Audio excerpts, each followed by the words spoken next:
How to disable auto lock on iPhone 14. Hi everyone and welcome back to our channel. In today's video I'll guide you on how you can disable auto lock on iPhone 14, so make sure to watch the video till the very end.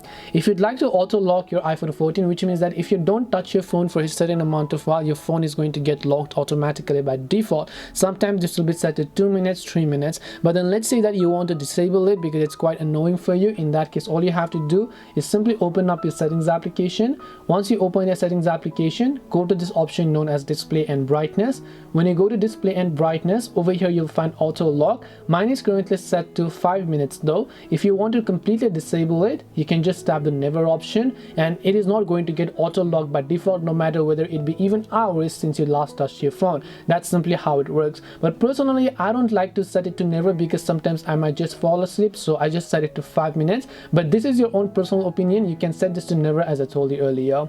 Hope this video helped you guys. If it did help you, then make sure to leave a like and subscribe to our channel. If you have got any questions, feel free to leave them down. Thank you for watching and see you in the next video.